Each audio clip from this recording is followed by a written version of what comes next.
तर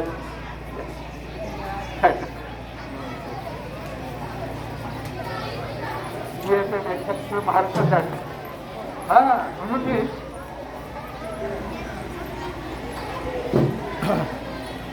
हा मुलांनो माझा आजचा विषय आहे संघर्षातून यशाकडे अर्थात यशाची गुरुकिल्ली. तुम्हा सर्व मुलांना विनंती आहे की मुलीनो बैठे बैठे मुलांनो सावधान आराम से बिलकुल बोलायचं नाही. जर तुम्हाला काही प्रॉब्लेम आला तर तुम्ही काय करायचं गुपचूप एकाने जायचं आणि परत यायचं. काय प्रॉब्लेम आलाच नाही बिलकुल बोलायचं नाही. तुम्हाला माझ्यातर्फे परवानगी आहे. काय प्रॉब्लेम आला जायचं परत यायचं पण एकदम शांतता. आता तुम्हाला सांगितलं माझा विषय आहे संघर्षातून यशाकडे. यशस्वी लोक आणि अयशस्वी लोक यांच्यातील फरक ऐका. यशस्वी लोक आणि अयशस्वी लोक यांच्यातील फरक ऐका. यशस्वी लोक दररोज वाचन करतात. यशस्वी लोक दररोज वाचन करतात. अयशस्वी लोक दररोज टीव्ही पाहतात. दररोज टीव्ही पाहतात. अयशस्वी लोक. यशस्वी लोक दुसऱ्यांचं कौतुक करतात आणि अयशस्वी लोक दुसऱ्यांवर जळतात. दुसऱ्यांवर जळत असतात. यशस्वी लोक आपल्या जीवनात बदल करायला घाबरत नाही. अयशस्वी लोक आपल्या जीवनात बदल करायला घाबरतात. लोक काय म्हणतील समाज काय म्हणेल याचा ते विचार करतात. यशस्वी लोक दुसऱ्यांना क्षमा करतात. यशस्वी लोक दुसऱ्यांना क्षमा करतात आणि अयशस्वी लोक दुसऱ्यावर काय करतात निंदा करतात. त्यांची त्या इतर लोकांची काय करतात क्षमा करत नाही निंदा करतात. मनामध्ये दुश्मनी ठेवतात आणि यशस्वी लोक नवीन कल्पनांवर बोलतात. यशस्वी लोक नवीन कल्पनांवर बोलतात आणि अयशस्वी लोक एकमेकांबद्दल बोलतात. एकमेकांची निंदा करतात. यशस्वी लोक जबाबदारी स्वीकारतात. यशस्वी लोक जबाबदारी स्वीकारतात आणि अयशस्वी लोक जबाबदारी स्वीकारत नाहीत. एखादा विद्यार्थी नापास झाला दुसऱ्याला दोष देतो. शिक्षकांना दोष देतो. नाचता येत नाही अंगणवाडी काय हे जी मुलं आहेत नापास झाले की सरांवर दोष देतात. शिक्षकांवर दोष देतात आणि यशस्वी लोक जबाबदारी स्वीकारतात आणि यशस्वी लोक नेहमी शिकत असतात. यशस्वी लोक नेहमी शिकत असतात. अयशस्वी लोक स्वतःला शाणे समजतात. स्वतःला शाणे समजतात. लक्षात ठेवा. पुस्तक का वाचावे जो तो सांगतो पुस्तक वाचा पुस्तक वाचा पुस्तक वाचा पुस्तक वाचा. अरे बाबा पण का वाचा. ऐका पुस्तक मानसिक शक्ती वाढवतात. पुस्तक कल्पना शक्ती वाढवतात. पुस्तक नम्रपणा वाढवतात. पुस्तक प्रेरणा देतात. पुस्तक स्वावलंबी बनवतात. पुस्तक टेन्शन कमी करतात.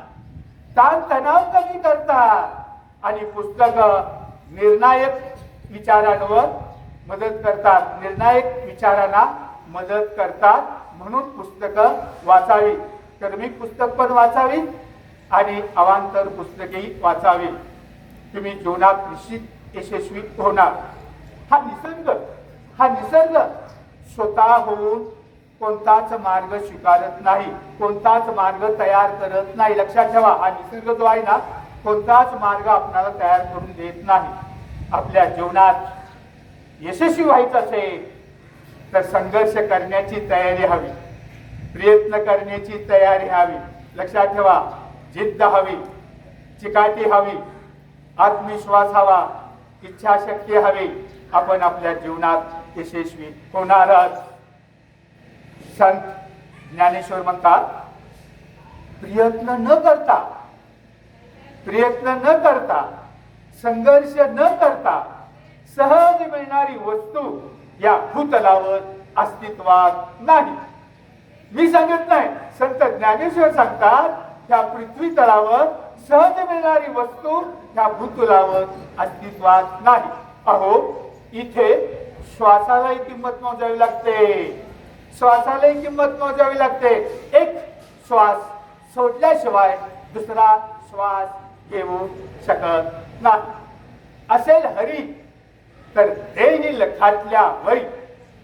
अशा विचारसरणीच्या लोकांना नशीब ठेंगा दाखवता. लक्षात ठेवा, अशा लोकांना नशीब ठेंगा दाखवता. श्रीकृष्ण म्हणतात, तुम्ही जर धर्म करा, श्रीकृष्ण म्हणतात, तुम्ही जर धर्म कराल तर देवाकडून तुम्हाला मागावं लागेल, मला हे दे, मला ते दे, मला अमुक दे, मला तमुक दे, हे तुम्हाला मागावं लागेल. आणि जर तुम्ही कर्म करा, अभ्यास करा, कर्तव्य कराल तर देवाला तुम्हाला द्यावंच लागेल. तर देवाला तुम्हाला द्यावंच लागेल. फक्त काय करायचं? कर्म करा, कर्तव्य करा, अभ्यास करा, तुम्हाला द्यावंच लागेल. याच्याही पुढे जाऊन श्रीकृष्ण म्हणतात, तपस्वी, ध्यानयोगी, ज्ञानी या माणसांपेक्षा, या पुरुषांपेक्षा कर्म वीर श्रेष्ठ असतो, कर्म योगी श्रेष्ठ असतो. लक्षात ठेवा. आणि म्हणून मित्रांनो, कर्म योगी बना, कर्म वीर बना, देश प्रेमी बना, देश भक्त बना, उच्च शिक्षित बना, आदर्श नागरिक बना, ध्येयवादी बना, आशावादी बना, तर्कवादी बना, विवेकवादी बना, बुद्धिवादी बना, विज्ञानवादी बना, प्रयत्नवादी बना, परंतु दैववादी बनू नका. दैववादी लोक आळशी असतात, आळशी लोक निराशावादी असतात, आणि निराशावादी लोकच आत्महत्या जास्त करतात. निराशावादी लोकच आत्महत्या जास्त करतात. आणि म्हणून तुमच्या आयुष्यात कधीच दैववादी बनायचं नाही, प्रयत्नवादी बनायचं. लक्षात ठेवा. उदाहरण देतो.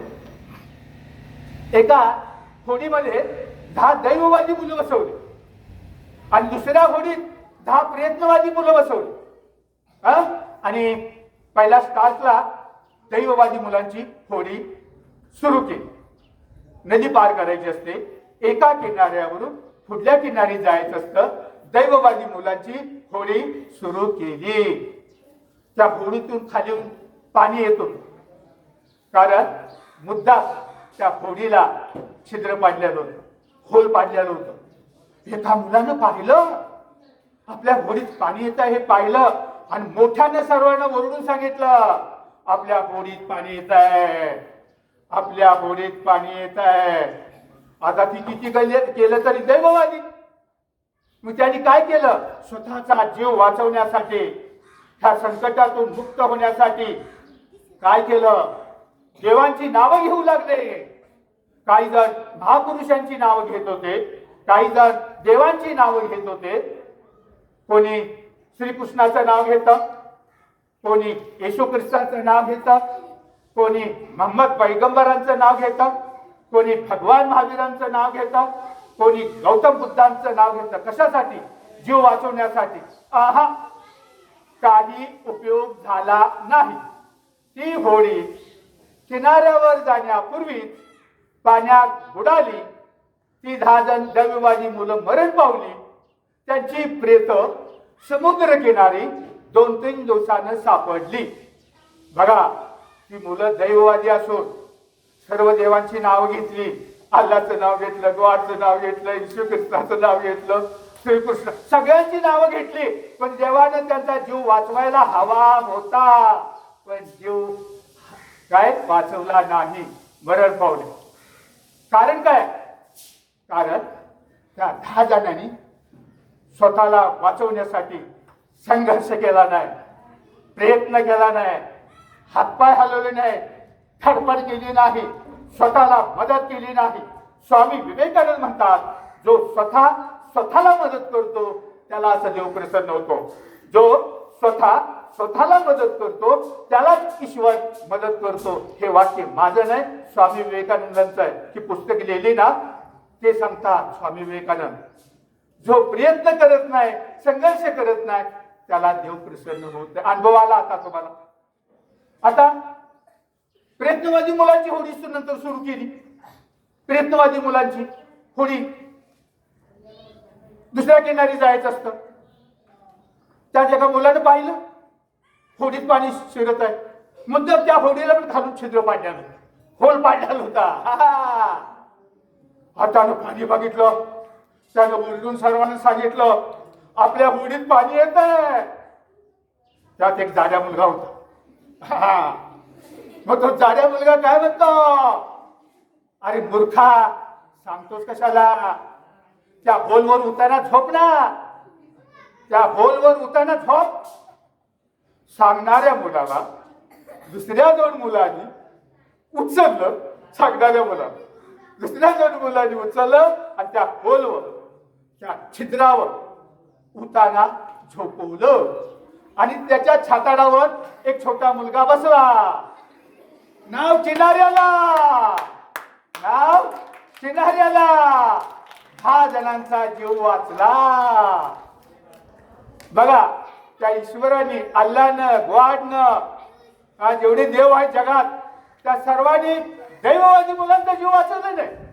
मात्र ज्यांनी संघर्ष केला, ज्यांनी प्रयत्न केला, ज्यांनी हातपाय हलवले, ज्यांनी धडपड केली, त्यांचा जीव ईश्वरानं वाचवला. लक्षात ठेवा. आणि म्हणून मरेपर्यंत हे वाक्य विसरून जाऊ नका. संघर्षाशिवाय पर्याय नाही. जीवनात यशस्वी व्हायचं असेल तर देव देखील आपल्याला मदत करू शकत नाही. लक्षात ठेवा. दुसरं उदाहरण देतो. मी आज देखील विहिरीमध्ये 1 तासभर पोहू शकतो, नॉनस्टॉप. आता 2-3 महिन्यात माझं 74 संपून 75 वर्ष सुरू होईल. 74 रनिंग चालू आहे. पण आता मी विहिरीमध्ये 1 तासभर पोहू शकतो, नॉनस्टॉप. 100-125 फेऱ्या घालू शकतो. पायरीवर येत नाही, कुठे धरत नाही. एकदा उडी टाकली तासानं बाहेर. पण कल्पना करा, मी दैववादी आहे. प्रत्यक्षात दैववादी मी नाही, मी प्रयत्नवादी आहे. पण थोडा वेळ कल्पना करा, मी प्रयत्नवादी, दैववादी. मी काय करायचं, फेरीवर जायचं, पाणी आहे फुल, हात बांधायचे, मांडी घालायची आणि उडी मारायची. एक अट आहे, विहिरीत उडी मारल्यानंतर मांडी सोडायची नाही, हात सोडायचे नाही. आणि मग मी काय करायचं, पाण्यात उडी मारायचे. गणपती बाप्पा मोरया, पुढच्या वर्षी लवकर या. आणि पुढच्या वर्षी कशाला, मी पाण्यात उडी टाकली, मांडी सोडायची नाही, हात सोडायचे नाही. मी 1 वर्षभर पाण्यात थांबणार नाही. गणपती बाप्पा 1 वर्षाने येतात, मी 1 वर्ष थांबणार नाही. कारण तुमच्यावर माझं प्रेम आहे, तुमच्या शाळेवर प्रेम आहे. मी 3ऱ्या दिवशीच बेडकासारखं फुगून येणार. माझा जीव गेलेलाच ना. का? कारण मी स्वतःला मदत केली नाही, हात हलवले नाही, धडपड केली नाही, प्रयत्न केला नाही, संघर्ष केला नाही. म्हणून देवानं माझा प्राण वाचवला नाही. प्रयत्नाशिवाय, संघर्षाशिवाय पर्याय नाही. लक्षात ठेवा. 2019 साली कोल्हापूर, सांगली महापूर आलेलो होते. 2019 पूर्ण सांगली पाण्याने भरलेली होती, कोल्हापूर पाण्याने भरलेलं होतं.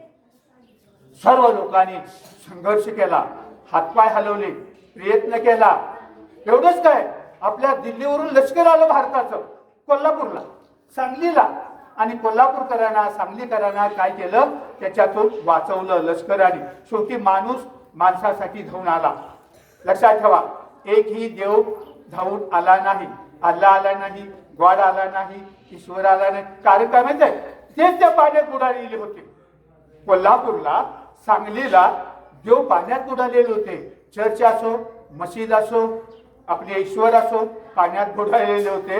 ते देव स्वतःच रक्षण करू शकले नाहीत. मग आपलं काय करणार? संघर्षाशिवाय पर्याय नाही. आणि विशेष म्हणजे महाराष्ट्रातल्या सर्व लोकांनी काय केलं माहिती आहे? त्या सांगलीकरांना आणि कोल्हापूरकरांना धान्य पाठवलं. कुणी अन्नधान्य पाठवलं, कुणी कपडे पाठवले, कुणी पांघरून पाठवलं. आपल्या खेडमधून सुद्धा टेम्पो गेलेले होते, अनेक टेम्पो गेलेले होते 2019 साली. आणि त्यांना सहकार्य केलं. शेवटी माणूस माणसासाठी मदतीला आला आणि माणसाचा आज आपण ते 2025 साल पाहतात. त्याला कारण काय की सर्वांनी सहकार्य केलं.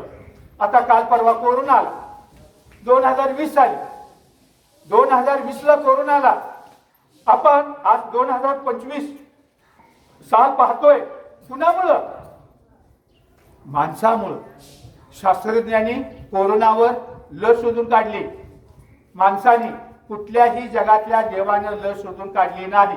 देवानं कुठला तो रोग नष्ट केला नाही. कोरोना देवानं नाही केला. ही लस शोधून माणसाने काढली. आपण सर्वांनी इंजेक्शन घेतलं आणि म्हणून आज 2025 साल पाहतोय. का? मानवानं संघर्ष केला आणि आपण आज 2025 साल पाहतोय. जे मरण पावले त्यांना व्याधी होता म्हणून ते मरण पावले. लक्षात ठेवा, व्याधी होते म्हणून मरण पावले. आपण सर्वांनी लस घेतली, जिवंत राहिलो. आपले आवडते मुख्यमंत्री उद्धवजी ठाकरे यांनी सूचना दिल्या. आपण मास्क वापरला, आठवते का? बघा, आपण मास्क वापरला, दोघांमध्ये अंतर ठेवलं आणि व्यायाम केला, सकस आहार घेतला आणि आपण तंदुरुस्त राहिलो. आणि आज आपण जिवंत आहे. कुणामुळं? माणसांमुळं. माणसानं माणसाला मदत केली. फक्त 4,200 आपल्या भारतात धर्म आहेत. त्यातले काही नास्तिक धर्म आहे, काय आस्तिक आहे. आस्तिक धर्मातील एकही देव आलाय आणि कोरोना नष्ट केलाय असं झालेलं नाही. अक्षरशः कोरोनाच्या काळात बघा, मंदिर, मशीद, चर्च कुलूप होतं. कुलूप. देव बाहेर आले नाहीत आपला जीव वाचवायला. मला एवढं सांगायचं आहे, संघर्षाशिवाय पर्याय नाही, प्रयत्नाशिवाय पर्याय नाही. लक्षात ठेवा. कपाळावरील रेषेत भाग्य शोधण्यापेक्षा कपाळावरील घामातच भविष्य शोधलं तर कपाळाला हात लावण्याची पारी तुमच्यावर कधीच येणार नाही. लक्षात ठेवा. कपाळावरील रेषेत भाग्य शोधण्यापेक्षा कपाळावरील घामातच भविष्य शोधलं तर कपाळाला हात लावण्याची पारी तुमच्यावर कधीच येणार नाही. लक्षात ठेवा. हातांवरच्या रेषांवरती विश्वास ठेवू नका. हातांवरच्या रेषांवरती विश्वास ठेवू नका. कारण ज्यांना हात नाहीत त्यांनाही भविष्य असतं. ज्यांना हात नाहीत त्यांनाही भविष्य असतं. लक्षात ठेवा. राशींवरती विश्वास ठेवू नका. आपल्या जीवनात यशस्वी व्हायचं असेल तर संघर्ष करायला शिकलं पाहिजे, प्रयत्न करायला शिकलं पाहिजे, जिद्द हवी, चिकाटी हवी, तरच आपण आपल्या जीवनात यशस्वी होऊ शकतो. राशींवरती विश्वास ठेवू नका. जरी घरी तुमच्या कोण देवऋषी आला, ज्योतिषी, तर ज्योतिषांवर विश्वास ठेवू नका. राशींवरती विश्वास ठेवू नका. कारण राम आणि रावण यांची राशी एकच. राम आणि रावण यांची राशी एकच. दोघांची राशी एकच. कृष्ण आणि कंस दोघांची रास एकच. दोघेही एकाच राशीचे. परंतु एकाचं कर्म चांगलं तर दुसऱ्याचं कर्म वाईट. रामाचं कर्म चांगलं तर रावणाचं कर्म वाईट. कृष्णाचं कर्म चांगलं तर कंसाचं कर्म वाईट. आणि म्हणून राशीवर विश्वास ठेवू नका. लक्षात ठेवा. कुंडली कुणाला दाखवू नका. बुवा बाबाच्या नादाला लागू नका. कुंडली कुणाला दाखवायची नाही, हात कुणाला दाखवायची नाही. आता एक गोष्ट सांगतो तुम्हाला. एक राजा होता. आणि त्या राजाला ना की भविष्य पाहण्याचा छंद होता. भविष्य पाहण्याचा. त्यानं काय केलं? एका ज्योतिषाला आपल्या दरबारात बोलून आणलं. प्रसिद्ध, प्रख्यात. आणि आपली कुंडली दाखवली. आणि सांगितलं माझं भविष्य सांगा. तो ज्योतिषी म्हणाला, सुरुवातीला ज्योतिषानं भविष्य चांगलं सांगितलं त्या राजाचं. आणि शेवटी काय सांगितलं माहितीये? शेवटी सांगितलं तुमच्या कुंडलीनुसार तुम्ही 1 वर्षानं मरणार आहे. आणि त्याच वेळेला ना जो हुशार प्रधान आहे तो परदेशी दौऱ्यावर गेलेला होता. हुशार प्रधान नेमकं त्याच वेळेला. आणि त्यावेळेला कुंडली सांगितली, दाखवली आणि सांगितलं या ज्योतिषानं 1 वर्षानं तुम्ही मरणार आहात. राजाकडून मलिदा घेतला, पैसा घेतला आणि घरी घेऊन गेला. काही कालांतराने हुशार प्रधान आला, दरबारात आला, त्याला समजलं आणि राजा टेन्शन मध्ये. आता 1 वर्षाने मी मरणार, सतत त्याच्या डोक्यात तेच, 1 वर्षाने मी मरणार, 1 वर्षाने मी मरणार, 1 वर्षाने मी मरणार, 1 वर्षाने मी मरणार. अन्न गोड लागेना, जेवण जाईना, रात्री राजाला झोप येईना, तब्येत खराब झाली, राजा काडी पैलवान झाला, सडपातळ झाला, टेन्शन मध्ये. मी 1 वर्षानं मरणार, मी 1 वर्षानं मरणार. हुशार प्रधान आला, सर्व माहिती समजली. त्याने त्या ज्योतिषाला परत बोलून घेतलं. ज्या ज्योतिषानं राजाचं भविष्य पाहिलेलं होतं त्याला बोलून घेतलं हुशार प्रधानाने आणि सांगितलं, सांग तुझी कुंडली बघ आणि तुझी कुंडली बघून सांग तू कधी मरणार. हुशार प्रधानाने त्याला काय सांगितलं, तुझी कुंडली बघ आणि तू कधी मरणार एवढं सांग. तो ज्योतिष म्हणतो, माझा आत्ता वय 60 वर्ष आहे, अजून मी 20 वर्ष जगणार आहे. माझं भविष्य खरंच ठरतं, माझं भविष्य खरंच ठरतं. ही गोष्ट कोण सांगते माहिती आहे? स्वामी विवेकानंद सांगतात, माझ्या मनाची नाही. स्वामी विवेकानंदांनी गोष्ट सांगितलेली, ते हयात होते त्यावेळेला. लक्षात घ्या, माझं नका ऐकू, स्वामी विवेकानंदांचं ऐका, त्यांचं वाक्य आहे. तर मग तो काय म्हणतो, माझा आता वय 60 आहे, अजून मी 20 वर्ष जगणार आहे. भविष्य सांगण्यात माझा हातखंडा आहे, भविष्य माझं खोटं ठरत नाही, सत्य ठरतं, माझं भविष्य खरंच ठरतं. हे ऐकल्यानंतर हुशार प्रधानाने ज्ञानातून तलवार सरकन काढली, त्या ज्योतिषाचं मुंडके उडवलं. सरकन तलवार काढली आणि ज्योतिषाचं मुंडकं उडवलं. मुंडकं एका बाजूला, थड एका बाजूला, डोकं एका बाजूला, शरीर एका बाजूला. आणि मग तो हुशार प्रधान म्हणाला राजाला, हे काय म्हणत होतं, हे वरती गेला आता हे काय म्हणत होतं ज्योतिषी, माझं भविष्य खरंच ठरतं, माझं वय आता 60 आहे, अजून मी 20 वर्ष जगणार, मग माझं भविष्य सांगण्यात माझा हातखंडा आहे. गेलं वरती आता ते. आणि मग हुशार प्रधानाने राजाला सांगितलं, त्या ज्योतिषाचंच भविष्य खोटं ठरलं, तुमचं भविष्य खरं ठरणार नाही. राजाला सांगितलं हुशार प्रधानाने, तुमचं भविष्य खरं ठरणार नाही, तुम्ही 1 वर्षानं मरणार नाही, टेन्शन लेणे का नाही. राजाला बरं वाटलं, आता मी काय मरणार नाही 1 वर्षानं, तुला जीव नको सांगा ना. राजा खुश, राजाला अन्न जाऊ लागलं, राजाला अन्न गोड लागू लागलं, राजाला झोप येऊ लागली रात्री, राजाची तब्येत सुधारली आणि 1 वर्षानं राजा मरण पावला नाही. पुढे तो 25 वर्ष जगला, 25 वर्ष. आणि म्हणून तुमच्या आयुष्यात अशा भानगडीत पडायचं नाही, हे स्वामी विवेकानंद सांगतात. दुसरी गोष्ट सांगतो, कारण मी कालच प्रगतीला सांगितलेलं होतं की मुलांना मी गोष्टी सांगणार, कारण जगात असा एकही मुलगा नाही किंवा मुलगी नाही किंवा मनुष्य नाही की त्याला गोष्टी आवडत नाही. जगामध्ये 850 कोटी जनता आहे, त्यातला एकही मनुष्य असा नाही की त्याला गोष्टी आवडत नाही. दुसरा एक राजा होता, तो काय करायचा, रथात बसायचा आणि शहरातून फेरफटका मारायचा. कशासाठी? माझी जनता कशी जगते, माझी जनता कशी राहते हे पाहण्यासाठी ना दररोज तो शहरातून फिरायचा. दररोज एक दिवशी फिरताना चौकात स्टँडवर गर्दी दिसली.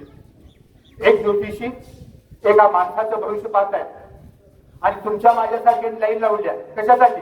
भविष्य पाहण्यासाठी लाईन लावल्या आणि ते भविष्य बघत आहे. राजा तर त्या ठिकाणी आला. राजाचा रथ त्या ठिकाणी आला. नाही बा, तिथेच बसलो, तिथेच बसलो. तर राजाचा रथ त्या ठिकाणी आला आणि त्याला सांगितलं त्या ज्योतिषाला, उद्या सकाळी माझ्याकडे राजवाड्याकडे यायचं, माझं भविष्य पाहण्यासाठी. राजा सांगतो, माझं भविष्य सांगण्यासाठी उद्या राजवाड्यात यायचं. झालं, एवढं सांगितल्यानंतर रथ निघून गेला.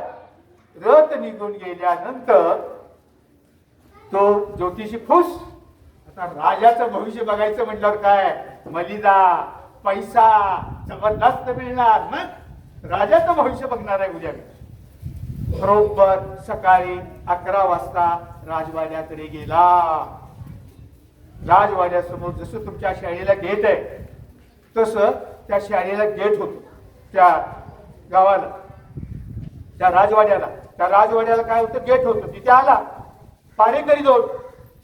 तो मग तुम्हाला राजाने बोलवलंय, मला राजाने बोलवलंय, त्याचं मी भविष्य सांगणार आहे.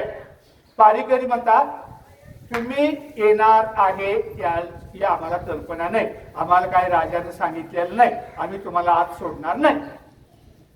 2 तास गेटवर त्या ज्योतिषाला बसवून ठेव.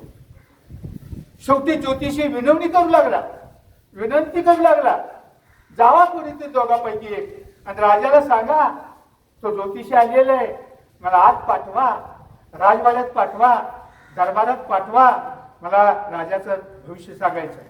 त्या दोघांपैकी 2 तासात एक जण गेला दरबारात आणि राजाला सर्व समाचार सांगितला. असा राजा म्हणतो, त्या ज्योतिषाला पाठवून द्या. ज्योतिषी चिडलेला होता, खवळलेला होता, रागावलेला होता. का 2 तास मला गेटवर थांबवलं काय? हा, चिडलेला होता, खवळलेला होता, संतापलेला होता. रागातच आत गेला राजाजवळ आणि राजाला सांगतो, मी 2 तासापूर्वी एक बरोबर 11ला आलेलो होतो, तुमच्या पहारेकरीने मला गेटवर थांबून ठेवलं म्हणून मला वेळ झाला. मी दरबारात यायला मला 2 तास वेळ झाला, हा माझा दोष नाही, तुमच्या गेटवर जे पहारेकरी आहेत त्यांचा दोष आहे, मी वेळेवर आलतो. हे सर्व ऐकलं. मग राजाचं आता वाक्य घरी लिहून ठेवा. राजाने उत्तर काय दिलं बा, अरे मग तुला कालच समजायला पाहिजे होतं, तुला कालच समजायला पाहिजे होतं ना. माझे पहारेकरी तुला 11 वाजता गेटवर थांबवणार आहेत, 2 तास मला थांबवणार आहेत. मला तू काल सांगितलं असतं तर मी त्यांना सूचना दिली असती ना. तू कालच मला सांगायचं ना, मी 11ला येणार आहे, पण तुमचे पहारेकरी मला 2 तास अडवून ठेवणार आहे, त्यांना सूचना द्या, थांबू नका, तुम्हाला भेटण्यासाठी मला आत पाठवा, असं त्यांना सूचना द्या. तुला काल का कळलं नाही? माझे पहारेकरी 2 तास तुला गेटवर थांबवणार आहेत हे तुला काल का कळलं नाही? कालच मला सांगितलं असतं तर मी त्या पहारेकऱ्यांना सांगितलं असतं, बाबा रे एक ज्योतिषी येणार आहे, आत पाठव. याचा अर्थ असा, त्या ज्योतिषाला राजा म्हणाला, तुझं उद्या काय होणार हे तुला माहित नाही, तुझं उद्या काय होणार हे तुला माहित नाही आणि माझ्या जनतेला फसवतोस, माझ्या जनतेला लुबाडतोस. तुला का कळलं नाही काल 2 तास गेटवर माझी पहारेकरी अडवणार आहे? त्या ज्योतिषाला तुरुंगात टाकलं राजानं. विचार करा, हे सगळे पैशाचं काम आहे, काय नाही बाकीचं. आपलं नशीब आपल्या हातात, लक्षात ठेवा. अहो, हिंदू हृदय सम्राट बाळासाहेब ठाकरे काय सांगतात? बाळासाहेब ठाकरे म्हणतात, हात कुणाला दाखवू नका, हात कुणाला दाखवू नका, आणि दाखवायची असतील तर असे दाखवू नका, असे दाखवा. बाळासाहेब ठाकरे काय म्हणतात? हात असे कुणाला दाखवू नका, दाखवायचे आहेत ना असे दाखवा. हे वाक्य बाळासाहेब ठाकरे यांचं आहे, असं दाखवा, असं कुणाला दाखवू नका. अहो, आपल्या चहावाला आपले नरेंद्र मोदी पंतप्रधान 500 आणि 1000च्या नोटा बदलणार आहे, हे एकाही ज्योतिषाला समजलं नाही. घरी वहीत लिहून ठेवा. आमच्या भारतामध्ये 6 लाखाहून अधिक ज्योतिषी आहे, पण एकाही ज्योतिषाला समजलं नाही की नरेंद्र मोदी 500च्या नोटा 1000च्या नोटा बदलणार आहे. हे एकाही ज्योतिषाला समजलं नाही. जर एखाद्या ज्योतिषानं हे आमच्या भारतातल्या 140 कोटी जनतेला सांगितलं असतं तर बँकेत माझ्यासारख्यांनी लाईन लावली नसती, बँकेत रांगा लागल्या नसत्या, बँकेसमोर लोक मरण पावले नसते, नदीत नोटा फेकल्या नसत्या, गटारीत नोटा फेकल्या नसत्या, रस्त्यावर नोटा जाळल्या नसत्या. एकाच तरी मला सांगायचं ना, 2-4 महिने अगोदर नरेंद्र मोदी 500च्या 1000च्या नोटा कॅन्सल करणार आहे. एकानेही सांगितलेलं नाही, लक्षात ठेवा. आणि म्हणून या बुवा बाबा आणि ज्योतिषाच्या नादाला तुम्ही लागायचं नाही. हे सत्य आहे, ते मी सांगतो. चालताना एक पाय पुढे असतो, एक पाय पाठीमागे असतो. पुढच्याला त्याचा गर्व नसतो, मागच्याला पुढच्याचा ठेवा नसतो. कारण क्षणभरातच सारं काही बदलणार असतं. यालाच जीवन असं नाव असतं. लक्षात ठेवा, यालाच जीवन असं नाव असतं. मनुष्य प्राणी एकमेव प्राणी असा आहे, तो झाडे तोडतो. मनुष्य प्राणी झाडापासून कागद बनवतो आणि त्या कागदावर लिहितो झाडे वाचवा, झाडे वाचवा. तोडतो तोच आणि त्याच्यावर लिहितो झाडे वाचवा. काय, 2 मित्र असतात. एक मित्र म्हणतो मला देवानं खूप काही दिलेले, मला देवानं खूप काही दिलेले आणि म्हणून मला माझा देवावर विश्वास आहे, म्हणून देवाने मला खूप काही दिलेलं आहे. तो काय म्हणतो, देवावर माझा विश्वास आहे म्हणून देवाने मला खूप काही दिलेलं आहे. दुसरा मित्र म्हणतो मला देवानं काहीच दिलं नाही, कारण देवाचा माझ्यावर विश्वास आहे, देवाचा माझ्यावर विश्वास आहे. मी काहीतरी पराक्रम करणारच, मी शून्यातून विश्व निर्माण करणारच, मी शून्यातून कोट्याधीश होणारच. हे याचा विश्वास देवाचा माझ्यावर आहे, म्हणून मला देवाने काही दिलेलं नाही. मुलांनो, ह्या ठिकाणी जे गरीब आहेत तुम्ही भाग्यवान आहात. जे गरीब मुलं आहेत ना ते भाग्यवान आहात, कारण तुमच्यावर देवाचा विश्वास आहे, तुमच्यावर देवाचा विश्वास आहे. आणि जे गरीब मुलं मुली आहेत त्यांनी वहीत लिहून ठेवा, मी पण गरीब होतो, मी रोजगार केलाय. काही दिवस मी लहान असताना 4 आण्याची फुटाने घरात 5-6 जण आम्ही खात होतो, झोपत होतो. आज मॅडमनी सांगितलं हॉस्पिटल, की अक्षरशः लहानपण मला आठवते, अन्न खायला नसायचं, सगळे 4-5 जण आम्ही फुटाने खाऊन झोपत होतो. आज परिस्थिती काय? तर हे लक्षात ठेवा, जे गरीब आहेत ते भाग्यवान आहेत, तुमच्यावर देवाचा विश्वास आहे, तुम्ही काहीतरी पराक्रम करणार, शून्यातून कोट्याधीश होणार. आणि तुमच्यासाठी आनंदाची बातमी सांगतो, जगामध्ये जेवढे महापुरुष होऊन गेले ते 97-98% गरीब घरातून महापुरुष झालेले. गरीब घरातून, घरी देऊन ठेवा, जगामध्ये जेवढे महापुरुष झालेले 97-98% गरीब घरात जन्माला येऊन गरिबीतून महापुरुष झालेले आणि 2-3% पंडित नेहरू सारखे गर्भ श्रीमान.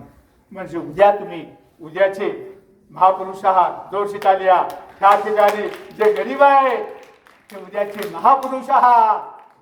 फक्त जीवाला कमी जास्त काही करून घेऊ नका, संघर्षाशिवाय पर्याय नाही. लक्षात ठेवा, इथून पुढे सुद्धा लक्षात ठेवायचं. आता तुम्हाला 1-2 गोष्टी सांगतो आणि थांबवतो, जास्त तुमचा अंत पाहत नाही. की संघर्षाशिवाय पर्याय नाही. निक ह्युजिकिक, बरं का, निक ह्युजिकिक तुम्हाला सांगतो ऑस्ट्रेलियाचं, बाकीचं मी सोडून देतो. तुम्हाला फक्त 2-1 गोष्टी सांगतो आणि मी थांबतो. ह्युजिकिक हा अमेरिकेतील आहे, ऑस्ट्रेलियात गेले. निक ह्युजिकिक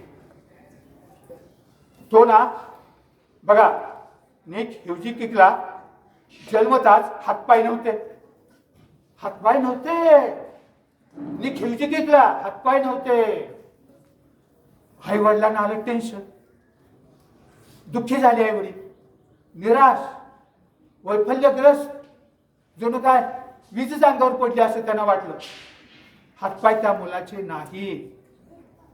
शेवटी त्या मुलानं 8 वर्षाचा असताना आत्महत्या करण्याचा प्रयत्न केला. मग आईनं त्याला वर्तमानपत्र वाचायला दिलं आणि त्या वर्तमानपत्रात एका अपंग व्यक्तीची बातमी होती, एका अपंग व्यक्तीची. आणि ती अपंग व्यक्ती जगण्यासाठी संघर्ष करत होती, प्रयत्न करत होती, हातपाय हलवत होती, धडपड करत होती. ही बातमी निक फ्युजिकिकनं वाचली आणि हीच बातमी त्याच्या जीवनात कलाटणी मिळाली. याच बातमीनं त्याच्या जीवनात कलाटणी मिळाले. बघा, त्या मुलानं, ज्या मुलाला हातपाय नाही, त्याने काय केलं पहा, काय केलं? शाळेत प्रवेश घेतला, ग्रॅज्युएट झाला, हातपाय नसताना ग्रॅज्युएट झाला आणि वयाच्या 17व्या वर्षी प्रेरणादायी चर्चमध्ये व्याख्याने देऊ लागला. हातपाय नाही, चर्चमध्ये प्रेरणादायी व्याख्याने देऊ लागला. तो मुलगा 17व्या वर्षी ओजस्वी वक्ता बनला, तेजस्वी वक्ता बनला, खरडा वक्ता बनला, उत्तम वक्ता बनला. जगामध्ये 24 देशामध्ये त्यांनी भाषणं केली, भाषणं दिलेले. जवळजवळ 31 लाख लोकांसमोर भाषणं केलेले. बेस्ट ॲक्टिंगचा अवॉर्ड मिळालेले. हातपाय नसताना. लक्षात ठेवा, व्हॉलीबॉल खेळू शकतो हात नसताना, फुटबॉल खेळू शकतो पाय नसताना, स्वतःच्या घरामध्ये एकटाच राहतो, स्वतःची कामं स्वतःच करतो, पाण्यात उड्या मारतो, पोहायला त्याला येतं. कशामुळे? संघर्षाशिवाय पर्याय नाही. त्या मुलानं जीवनात संघर्ष केला, हातपाय हलवले, प्रयत्न केला आणि जीवनात यशस्वी झालेला आहे. बाळांनो, त्यांनी फ्युजिकी केलं तर हातपाय नव्हते ना. आपल्याला तर निसर्गाने म्हणा, देवाने म्हणा, हातपाय दिलेले.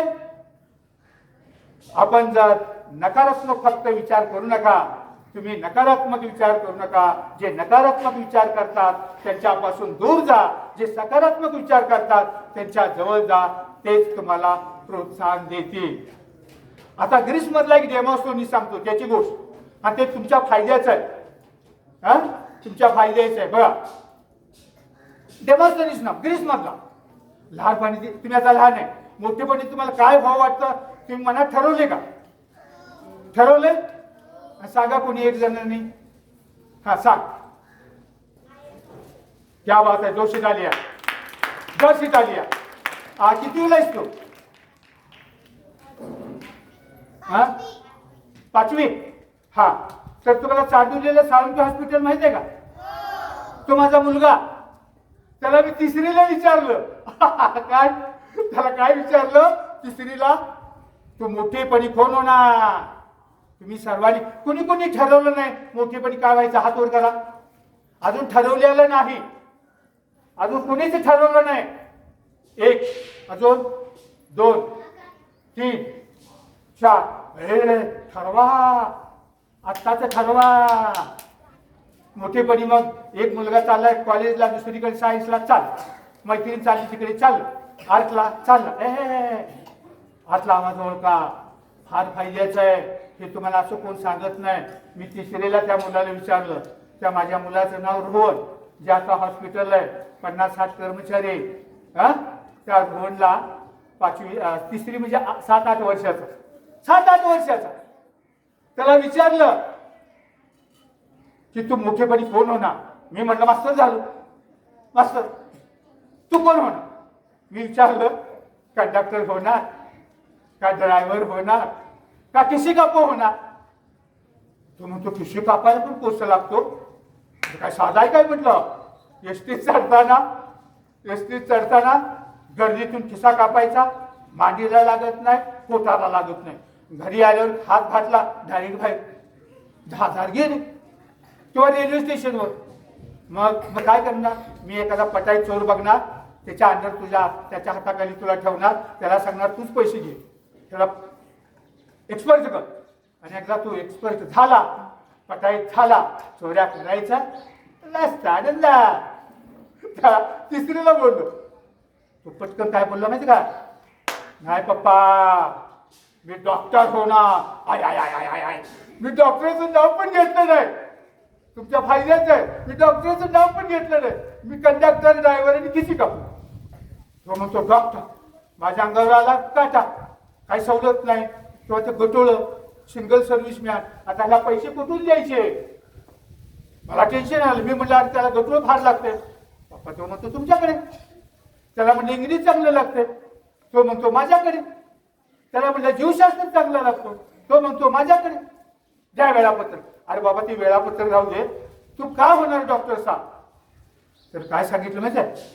भाग मी आजारी पडल्यावर तुम्ही दवाखान्यात घेऊन जाता, तुम्ही बाहेर उभा राहता आणि ते नर्स मला हात धरून नेते, पाय धरते, ब्रदर हात धरतो, तोंड पण दाबतो आणि तो डॉक्टर मोठा, त्याची शक्ती माझ्यापेक्षा जास्त, आणि तो मग माझ्या हाताला सुई खुपसतो किंवा मांडीला सुई खुपसतो. आमची शक्ती कमी. आता तिसरीच्या बोलायचं म्हणजे त्याच्या डोक्यात काय, आमची शक्ती कमी, ह्या मोठ्या माणसाची शक्ती जास्त, हातपाय काय जास्त आणि सुया खुपसतात काय. बर म्हणजे याचा संबंध आणि तुझा त्या सुईचा संबंध आणि तू डॉक्टर होण्याचा संबंध काय? पप्पा याचा मी बदला घेणार, याचा मी बदला घेणार. कसा? मी मोठा होणार, मी डॉक्टर होणार आणि लहान मुलांना सुया. त्याच्या आतला आवाज. आणि आज किती मोठं हॉस्पिटल आहे. मी लाजलं नाही. तुमच्या आई वडिलांना पण सांगा. आई वडील सांगतात म्हणून काय होऊ नका. तुमच्या मनाला, त्याच्या मनात होतो प्रगती केली. त्याला मी लाजला असतं तर बरेच आई वडील म्हणतात आमच्या घरात डॉक्टर नाही, डॉक्टर हो. आपल्या घरात वकील नाही, वकील हो. आपल्या घरात इंजिनियर नाही. अरे पण त्याचा विचार करा ना. म्हणून तुम्ही स्वतः विचार करा. डेमोस्टेनी लहानपणी त्यांनी ठरवलं, मुलीनो तो IAS होणार ना. आता डेमोस्टेनिसने काय ठरवलं बघा. झाला आता थोडक्यात आवडतो, तुमचा अंत पाहत नाही. डेमोस्टेनिस लहानपणी ठरवलं मी मोठेपणी उत्तम वक्ता होणार, हरडा वक्ता होणार, ओजस्वी वक्ता होणार, तेजस्वी वक्ता होणार, उत्तम वक्ता होणार. पण उत्तम वक्ता होण्यासाठी जे गुण लागतात त्याच्याकडे नव्हते. इच्छा काय, मी मोठा वक्ता होणार, पण गुण नव्हते. बरं गुण नव्हते ते जाऊ दे. त्याच्याकडे दोन तीन दोषच होते. बैठे बैठे सावधान, हा व्यवस्थित आहे का, घरी लिहा. तर त्याच्याकडे आराम तुम्हाला सावधान केलं. तर त्याच्याकडे दुर्गुणच होते, गुण तर नव्हते. दोष, पहिला दोष मी तुम्हाला विचारणार आहे. पहिला दोष, डेमोस्thenes ग्रीस मधला मुलगा आहे. पहिला दोष, तो बोबडा बोलायचा, तोतरा बोलायचा आणि त्याला वक्ता व्हायचं. काय, तो बोबडा बोलायचा, तोतरा बोलायचा. पहिला दोष. दुसरा दोष दम्याचा आला. पहिला दोष कोणता? की बोबडा बोलायचा, तोतरा. आपली तोतरी मुलं बोलतात ना तसा. पण उत्तम वक्ता व्हायचंय. पण हा फुफ्फुसाचा आजार 2. आणि तिसरा, तो बोलत असताना काय करायचा, खांदी उडवायचा. तो काय करायचा, कोणाशी पण बोलताना. आणि वक्ता व्हायचंय. तो बोलताच नाही असं कसं, असा करायचा. काय केलं पहा, जिद्द, आत्मविश्वास जबरदस्त, चिकाटी, इच्छाशक्ती जबरदस्त, जिद्द, मी उत्तम वक्ता होणारच. काय केलं पहा. आता पहिला दोष कोणता सांगा. हा, तो माळावर गेला, डोंगरावर टेकडीवर माळावर गेला.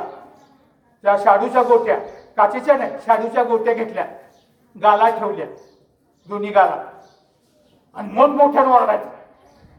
शाडूच्या गोट्या मोठ्यानं माळावर ओरडायचं. दररोज सराव, दररोज प्रॅक्टिस, दररोज. त्याची जीभ वळणदार झाली, त्याची जीभ हलकी झाली. तो स्पष्ट बोलू लागला, तो शुद्ध बोलू लागला. बघा पहिला दोष. आता दुसरा दोष जगाचा मला सोपा. हा तुमचा डोंगर आहे, अशी त्याच्या घराच्या मागे टेकडी होती. तो काय करायचा, सकाळी उठल्यावर चढायचा उतरायचा, चढायचा उतरायचा, चढायचा उतरायचा, तोच वेळ. त्याची फुफ्फुसे कार्यक्षम झाली, त्याची फुफ्फुसे कार्यक्षम झाली आणि दीर्घ श्वसन घेऊ लागला. दमा त्याचा पळवून गेला, पळून गेला. आता तिसरा दोष, तिसरा दोष हा तो खाली उडवायचा, वक्ता व्हायचंय ना. तर काय केलं, आड्याला तुळीला 2 तलवारी उलट्या टाकल्या. आड्याला तलवारी उलट्या, मुठवरती टोकं अशी, आणि ती टोकं खांद्याला टच होतो. अशी बाजलीवरती की त्या तलवारची 2 टोकं खांद्याला टच व्हायची, स्पर्श उभारायचा खांद्यात. तिथे संभाषण सुरू. चुकून जर खांदा उडवला, कोण बसला काय रे, लक्ष दे. तर चुकून जर खांदा उडवला, ती तलवारीची टोकं टोचायची, गोचायची. त्या देवास्पतीला टोकं ती टोचायची. दररोज प्रॅक्टिस, दररोज सराव. अक्षरशः इथं जखमा झालेल्या होत्या. हळूहळू त्याच्या लक्षात आलं की आता जर खांदा उडवला तर सुकलेली जखम, कोरडी झालेली जखम आणखी मोठी होणार, आणखी चिघळणार, आणखी इकडची पण गडबड होणार. हळूहळू त्याच्या लक्षात आलं आणि खांदे उडवण्याची सवय नष्ट झाली. क्या बात है, उत्तम वक्ता बनायचंय.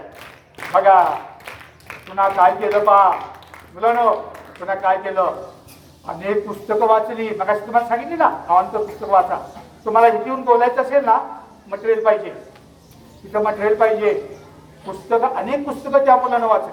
डेमॉक्रेसी अनेक ग्रंथ वाचले, दुसऱ्या धर्माचे पण ग्रंथ वाचले, सर्व ग्रंथ वाचले, टिपणं काढली, एकांतात चिंतन केलं, एकांतात प्रॅक्टिस केलं, टिपणं काढली आणि एकांतात अनेक विषयावर चिंतन मनन केलं. आता मी सुद्धा तुम्हाला आज बोलणार तर 13 विषयापैकी काल मी संघर्षातून यशाकडे त्याच्यावर मनन केलं, चिंतन केलं. किती वर्षाची मुलं आहेत, किती लहान आहेत, त्यांना काय खाद्य द्यायचं, म्हणून तुम्हाला आज गोष्टी सांगायला मिळेल. तसं त्याने चिंतन म्हणून केलं आणि देवास्वनी प्रेरणादायी वक्ता बनला, फल्ला वक्ता बनला, ओजस्वी वक्ता बनला, जगात फेमस. बघा आता लास्ट बेस्ट. आपण शेवटचा मुद्दा, आपण कुणासारखं जगायचं. मुली, आपण कुणासारखं जगायचं, कुणासारखं राहायचं एवढं सांगतो आणि माझं भाषण संपून सांगतो. लक्षात ठेवा. कसं जगायचं बघा. परदेशात ना जिथं भूकंप होता तिथं कसली घरं होती माहितीये का, लाकडाची. दारं, खिडक्या, छत, भिंत सर्व लाकडाची. कारण वारंवार तिथे भूकंप होतो. ज्या ठिकाणी भूकंप जास्त त्या ठिकाणी काय होत होतं की लाकडाची घरं सर्व ठिकाणी बांधली जात असत. एक घर जीर्ण झालेलं होतं मुलांनो, एक घर जीर्ण झालेलं होतं. त्या मालकाने काय ठरवलं, ते घर पाडायचं आणि नवीन बांधायचं. मग जुनं घर पाडण्यासाठी 2 माणसं लावली. ते भिंत पाडत असताना, घर पाडत असताना एक पाल 2 लाकडाच्या फटीत अडकलेलं होतं. तिच्या शेपटीतून खिळा गेलेला होता. तुम्ही म्हणाल मग यात काय विशेष, अहो पण ती पाल जिवंत आहे. तुम्ही म्हणाल यात काय विशेष, अहो पण ते घर 5 वर्षापूर्वी बांधलेलं आहे. 5 वर्षापूर्वी कामगार मजूर बांधत असताना पालीच्या लाकडाच्या 2 फटीत पालीची शेपटी अडकलेली आहे, त्याच्यातून खिळा गेलेले आहे. 5 वर्ष जिवंत राहिलीच कशी. 5 वर्षापूर्वी जुनं घर बांधलेलं आहे, तुम्ही जिवंत राहिलीच कशी. आता जे दैववादी लोक आहेत ते काय म्हणतील, दैवी चमत्कार, दैवी चमत्कार, दैवी चमत्कार. मनोहर जोशी मुख्यमंत्री होते त्यावेळेस सगळी अफवा उठली, गणपती देव दूध पितो, गणपती दूध पितो, सगळं थोतांड होतं. तसं दैववादी लोक काय म्हणतात, दैवी चमत्कार. दैवी चमत्कार वगैरे काय नाही. ते जुनं घर पाडत असताना मजूर काय करत होता, त्या पालीकडे पाहत होता. खुर्चीवर बसलाय आणि त्या पालीकडे पाहत होता. 2-3 तासानं त्याच्या लक्षात आलं दुसरी एक पाली येते आणि जे अडलेले, जे संकटात आहे, जे वैफल्यग्रस्त आहे, जे दुःखी आहे, जी निराश आहे, जिच्या शेपटीतून खेळ आहे, तिच्या तोंडात दुसरी पाली यायची आणि त्या पालीच्या तोंडात अन्न घालायचे, जेवण द्यायचे. पुन्हा 2-4 तासात मदत करणारी पाली यायची. आणि जी अडलेले, जे नडलेले, तिला ती अन्न देत होती. 1 दिवस नाही, 2 दिवस नाही, 3 दिवस नाही, 5 वर्ष त्या पालीला मदत करणारी पाल अन्न देत होती. ती जर अजून ते जर घर पाडलं नाही, ते घर पाडलं नाही तर अजून तर आहे मदत करणारी पाल तिला मदत करणारच आहे. लक्षात ठेवा. त्या पालीला कदाचित हे माहीत नसावं, ही ओवी माहीत नसावी. मदत करणाऱ्या पालीला जे का रंजले गांधले त्याशी जो म्हणे आपुले, तोची साधू ओळखावा, तेथेची देव जाणावा. ही ओवी त्या पालीला, मदत करणाऱ्या पालीला माहीत नसावी. पण वर्तन कसं आहे, संतांनी दिलेली शिकवण, संत तुकाराम महाराजांनी दिलेली शिकवण, श्रीकृष्णाने दिलेली शिकवण. श्रीकृष्ण सुदामाला मदत करत होते. ही शिकवण तिनं दैनंदिन जीवनात अंमलात आणलेली आहे, आचरणात आणलेले. आणखी एक त्या पालीचं वैशिष्ट्य सांगतो आणि माझं संपवतो. त्या पालीचं वैशिष्ट्य पहा. मदत करणाऱ्या पालीनं कधी मंत्रतंत्र केला नाही, मदत करणाऱ्या पालीनं कधी नवस केलं नाही, मदत करणाऱ्या पालीनं कधी उपास तपास केले नाही, मदत करणाऱ्या पालीनं शरीराला देहदंड देऊन तपश्चर्या करून शरीराला त्रास दिला नाही, मदत करणाऱ्या पालीनं कधी मोक्ष मिळण्यासाठी वेगवेगळे उपाय शोधले नाही, मदत करणाऱ्या पालीनं कधी नाना देवतांची पूजा केली नाही, मदत करणारी पाल कधी तीर्थयात्रेला गेलेली नाही. पण वर्तन कसा, संतांनी दिलेली शिकवण, देवानी दिलेली शिकवण ती आचरणात आणत आहे, अंमलात आणत आहे. ती पाल पुण्यवानच आहे, तिच्या पदरात पुण्यच पडणार आहे. मग हे जर हे पालीला जमू शकतं तर तुम्हाला काय जमू नये, मला काय जमू नये, माणसाला काय जमू नये. आणि म्हणून आपण सर्वांनी काय केलं पाहिजे, पालीचा आदर्श घेतला पाहिजे आणि पालीसारखंच राहिलं पाहिजे. आता माझी एक कविता वाचतो आणि माझं भाषण संपवेल. माझ्या कवितेच बैठे बैठे सावधान सावधान. माझ्या कवितेचं नाव आहे द्वेष. कवितेचं माझ्या नाव आहे द्वेष. द्वेष. रेडे? आता व्यवस्थित आहे का? हात बांधा. हा बघा, कवितेचं नाव काय सांगा मोठ्यानं? द्वेष. Last and best. दगडाचा उंदीर असेल, क्या बात है. दगडाचा उंदीर असेल, गणपती बाप्पा. वाहन काय? उंदीर. दगडाचा उंदीर असेल, माणूस पूजा करे, माणूस पूजा करे. उंदीर सजीव असला, उंदीर सजीव असला, माणूस मारेल त्याला, माणूस मारेल त्याला. साप जर असेल दगडाचा, क्या बात है.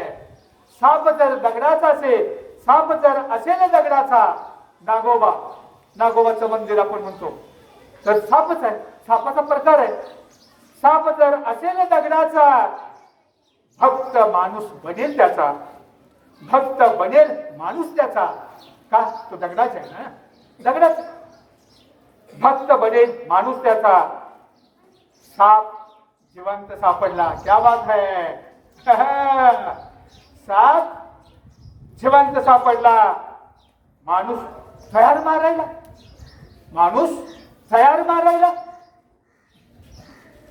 आई वडील मयत असते, आई वडील मयत असते, त्याच्या फोटोची पूजा करतील. आई वडील मयत असतील, त्याच्या फोटोची पूजा करतील. जिवंत असतील आई वडील, मग जिवंत असतील आई वडील, मुलं त्यांना उपाशी ठेवतील, मुलं त्यांना उपाशी ठेवतील. का समजत नाही मला, का समजत नाही मला. दगडाचे असते आकर्षण माणसाला दगडाचे असते आकर्षण माणसाला. का समजत नाही मला, का समजत नाही मला. सजीवांचा द्वेष असतो मानवाला, सजीवांचा द्वेष असतो मानवाला. खांदा देतात मृताला, खांदा देतात मृताला. पुण्य आले वाट्याला, पुण्य आले वाट्याला. मदत केली सजीवाना, मदत केली सजीवाना. पुण्य मिळेल सर्वांना, पुण्य मिळेल सर्वांना, पुण्य मिळेल सर्वांना. थँक्यू. आपणा सर्वांना वंदन करून मी आपली रजा घेतो. जय हिंद, जय महाराष्ट्र. नमस्कार.